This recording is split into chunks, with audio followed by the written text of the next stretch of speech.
Breaking news for America. What's happening to Christmas 2025 will shock you, and what I'm about to reveal at the 5-minute mark could save your family this week. Stay with me. Right now, at this very moment, a massive heat dome is crushing America's Christmas dreams, 15 to 30 degrees above normal. That's not a prediction, that's happening in 72 hours. Your white Christmas? Gone. But here's what nobody's telling you, and it gets worse every 10 seconds I speak.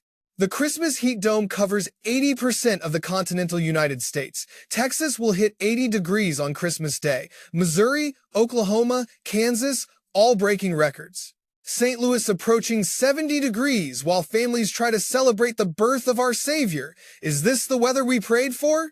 Here's your first reward. The Northeast gets spared. New York, New England, you're the exception. You might actually see snow on Christmas morning while the rest of us sweat. But there's a catch coming at minute 3. Dense fog. That's the hidden danger nobody sees coming. When extreme heat meets frozen ground, visibility drops to 0. Just like a blizzard, but you're wearing shorts. Travel Tuesday morning? You're driving blind to grandma's house. 60 million Americans on the roads? Half of them can't see 30 feet ahead. The temperature gradient is so sharp, it's creating weather phenomena we rarely see in December. Iowa sits right on that line. Cold to the north, heat to the south. The collision zone. Fog so thick it's like the earth itself is hiding something from us. Here's what the data shows. Arkansas will see mid-70s to near 80 degrees.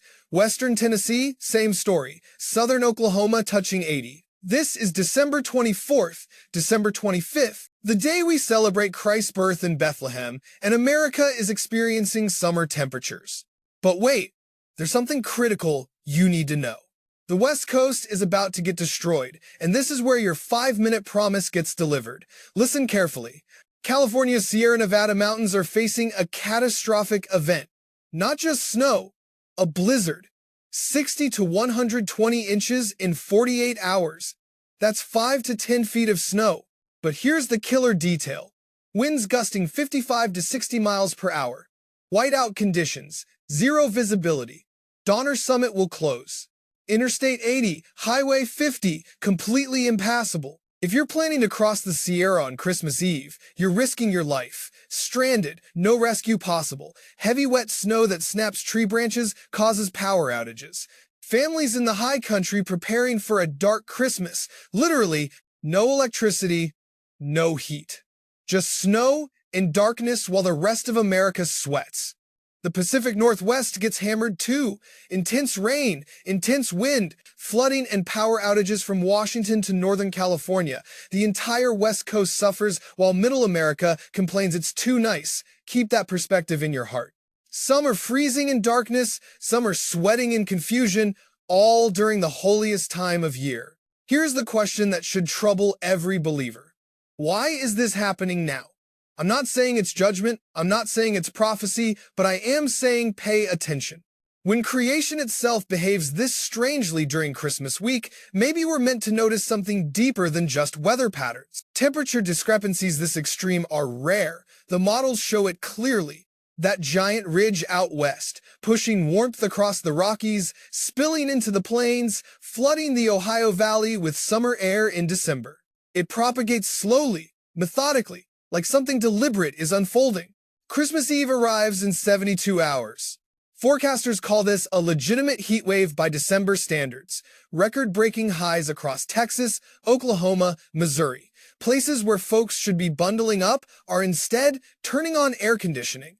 The contrast couldn't be more stark with what's written in Scripture about Christ's humble birth in the cold of winter. But here's your hope.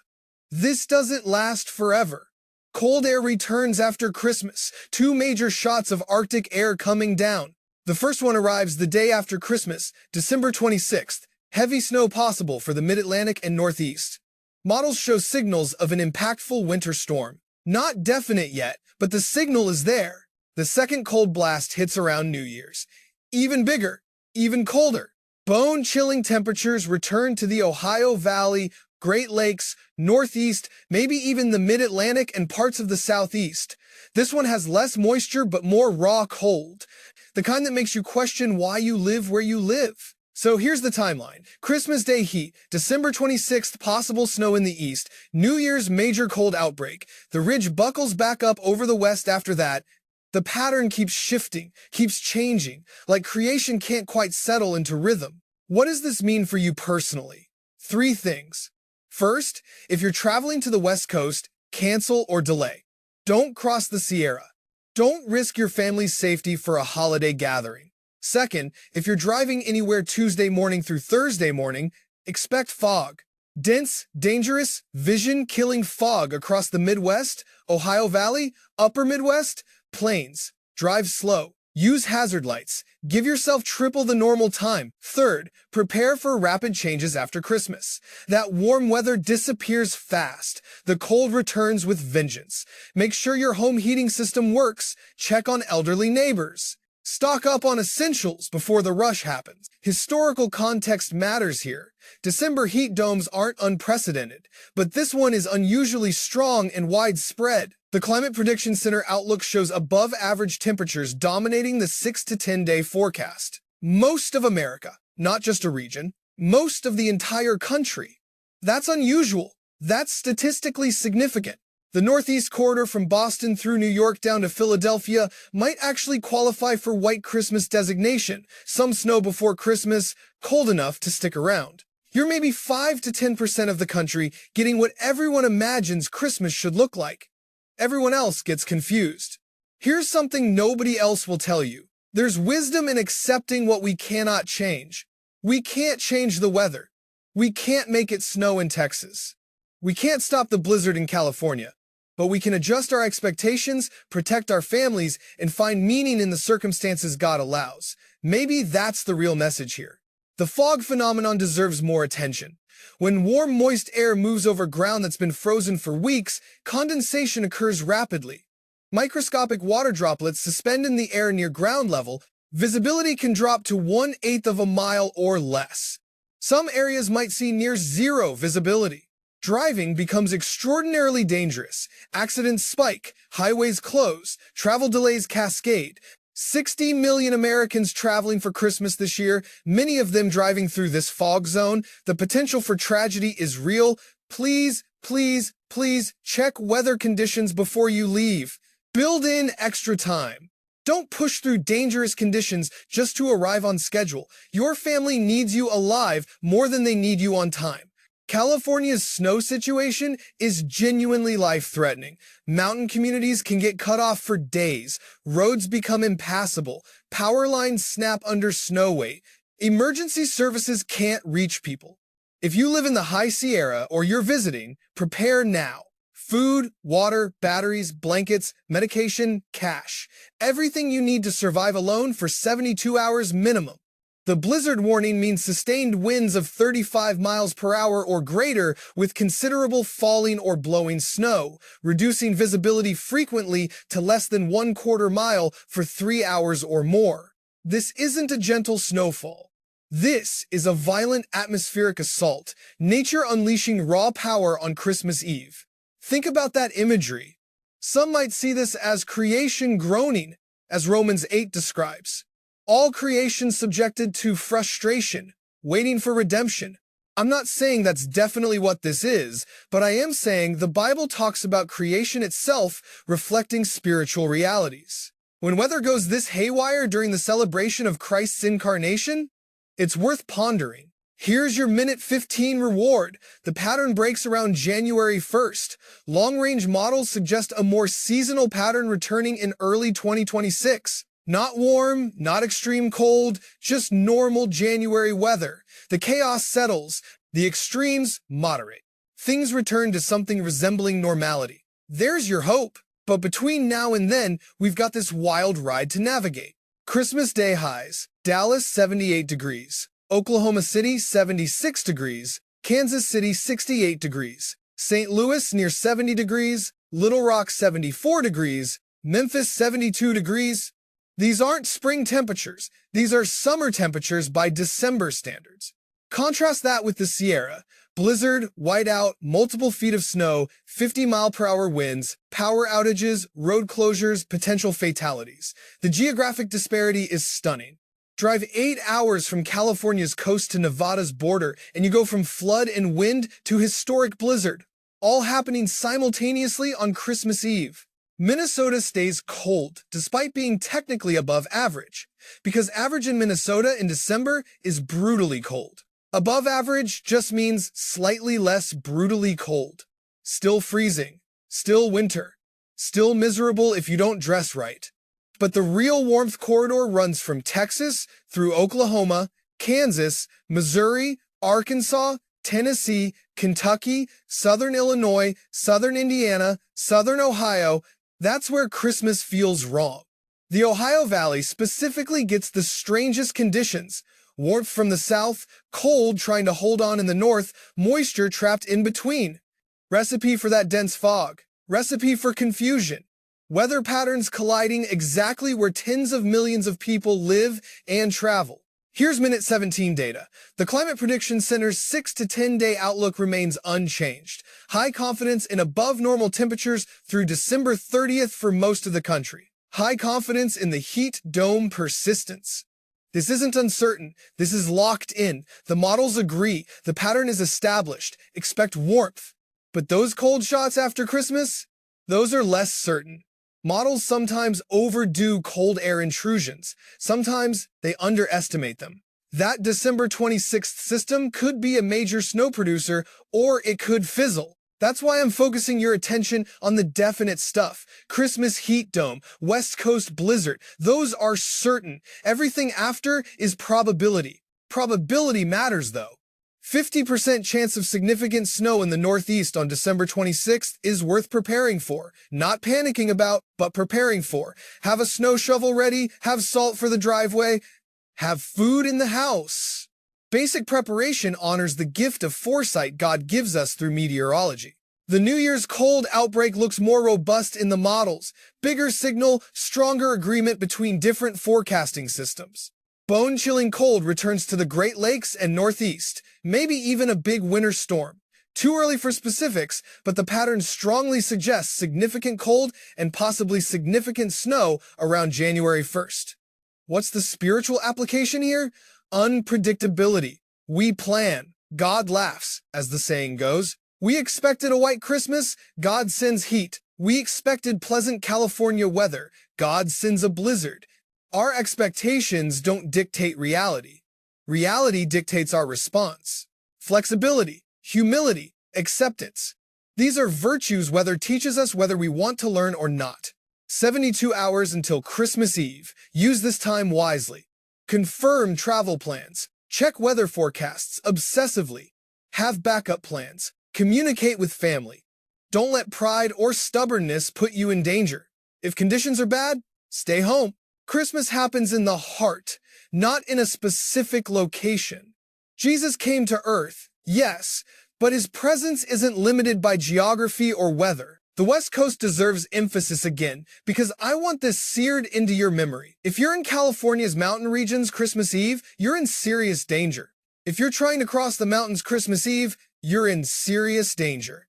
This is a life or death situation developing. Forecasters are screaming warnings. I'm screaming warnings. Please listen. Here's Minute 20 breakthrough data. The National Weather Service will issue blizzard warnings for the Sierra Nevada.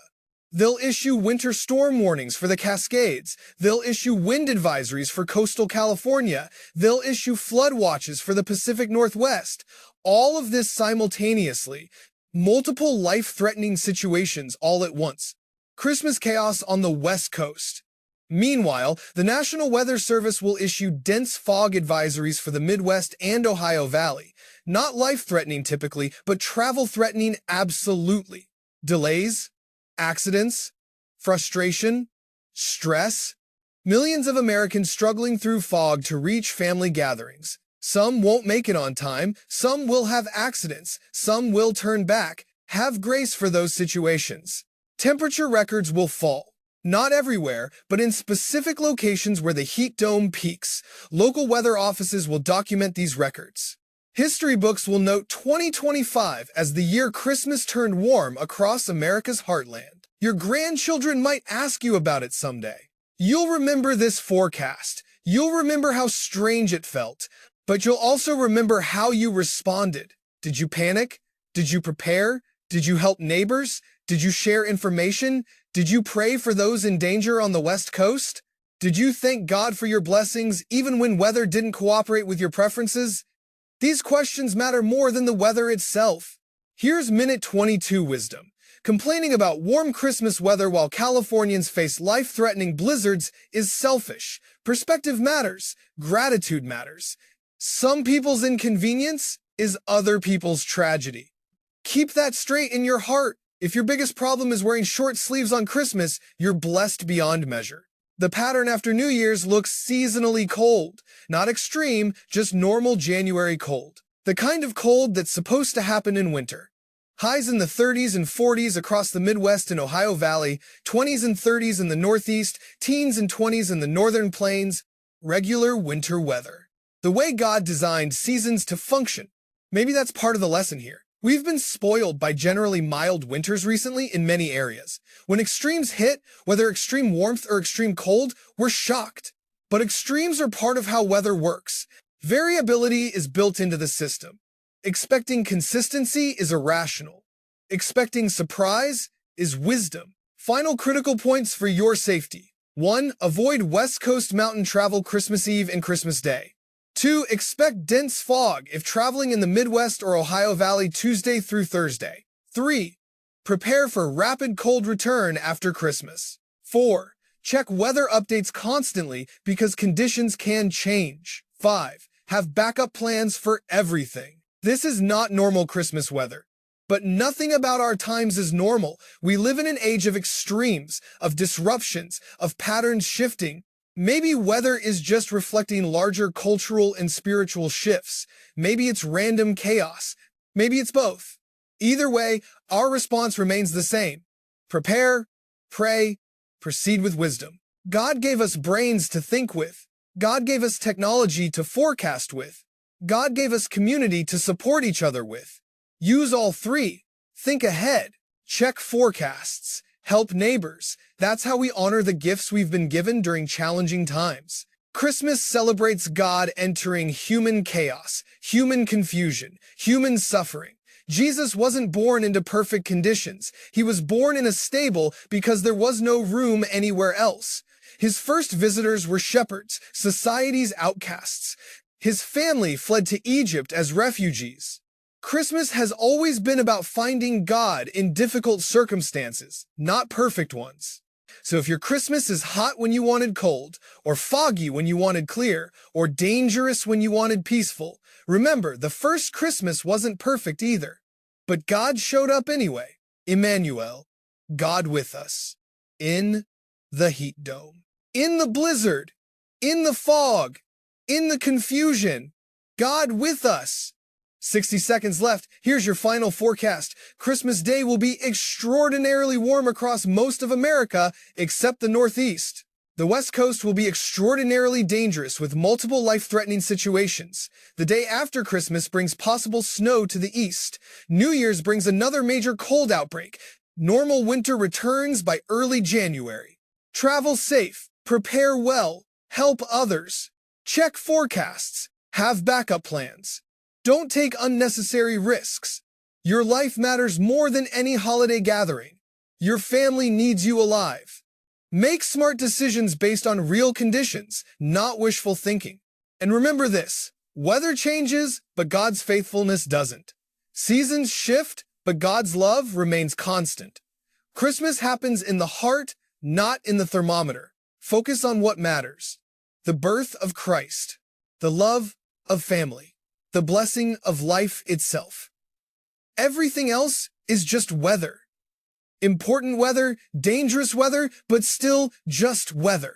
Share this information with everyone you know, especially anyone traveling to the West Coast, especially anyone driving through the Midwest. Lives could be saved by simple preparation and good decisions. Be the person who helps others stay safe this Christmas. That's a gift more valuable than anything under a tree. God bless you, stay safe, Merry Christmas, and watch for my next update tomorrow where I'll break down that December 26th storm system and give you the latest on New Year's cold outbreak. Until then, prepare, pray, and proceed with wisdom. This is emergency weather information that could save your life or the life of someone you love. Take it seriously.